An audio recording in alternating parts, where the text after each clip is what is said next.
حسابك في العطاء ولا تبالي بنقص في ثياب أو بمال، ولا تنهر فقيرا بالسؤال، فكن كالغيث يروي كل بالي، فكن كالغيث يروي كل بالي. السلام عليكم ورحمة الله وبركاته.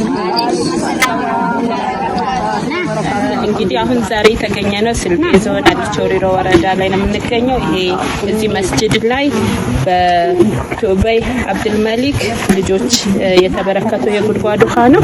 እንግዲህ በዱባ ቻሪቲ እስካሁን ድረስ እየሰራን ከምንገኘው በዛሬው ዕለት ከምናስመርቃቸው 5 ውሃዎች ውስጥ እዚህ ላይ ሶስተኛው ላይ እንገኛለን። አጠገቤ የወረዳ ውሃ ቢሮ ኃላፊ ያሉ እሳቸው ያለውን ነገር ሐሳብ ሰጥተው ወደ ምርቃቱ እናልፋለን ኢንሻአላህ። ሰላም አለይኩም ወራህመቱላሂ ወበረካቱ። ስሜ አማን ሀይረዲን ይባላል። የአዲስ ቾሪሮ ወረዳ ውሃ ማዕድንና ኢነርጂ ጽሕፈት ቤት ኃላፊ ነኝ። ያው ይሄ በዱባ ቻሪቲ አማካኝነት የተበረከተው ውሃ ነው። ለወይዘሮ ቶይቢ በልጆቻቸው በሴትና ወንድ ልጆቻቸው አማካኝነት የተበረከተ የጉድጓድ ውሃ ነው። ለዚህ ይሄን ላበረከቱ ወንድምና እህቶች ከልብ ምስጋናችን ይድረስ እያልን ለተበረከተላቸውና ደግሞ አላህ ጀነት እንዲወፍቃቸው ያው ጀነቱል ፊርደውስን እንዲወፍቃቸው ዱዓ እናደርጋለን። አላህ ጀነቱል ፊርደውስን ይወፍቃቸው። ስለዚህ ይሄን ስንጠቀም ስናረግ ስንጠጣም ስንጠቀምበት ሁልጊዜም ለነኚህ እናት ዱዓ እያደረግን አላህ ጀነት እንዲወፍቃቸው ዱዓ ማድረግ መቻል አለብን።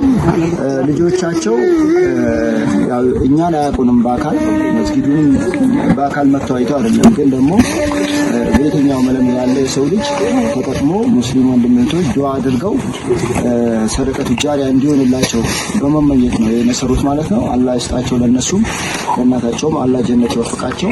እኛም በወረዳው ጽሕፈት ቤት ስም ከልብ እናመሰግናለን። ዱባ ቻሪቲንም እንደዚሁ እናመሰግናለን ይሄን አስተባብሮ ስላመጣልን። ወሰላሙ አለይኩም ወራህመቱላሂ ወበረካቱ። አይተንላህ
الله أكبر.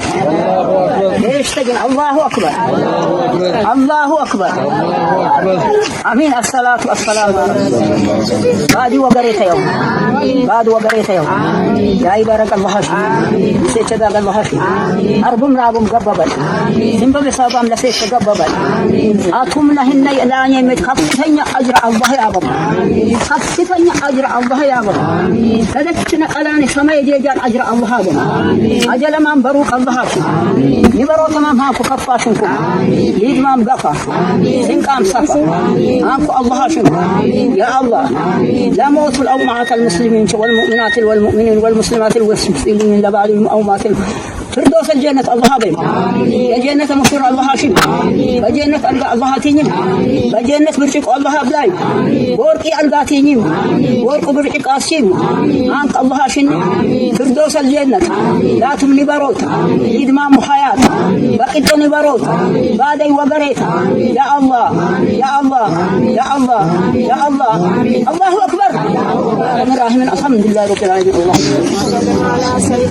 የማል የባሊ አይባል ወጣት ወጣየርካ ወጣት ወጣየርካ ወጣላ ባይ ባዳ አማን አላህ አገር ሰላም ይሁን ለነሱም ሰላም አላህ ይስጣቸው ላቀረበው ለተባበረው ለሁሉም ኸይር ስራ ይስጠው አላህ ሰላም አውርድልን ወጣቱ ሀይባ እናንተ ኸይር ይልበሳችሁ ኸይር ይልበሳችሁ اللهم صل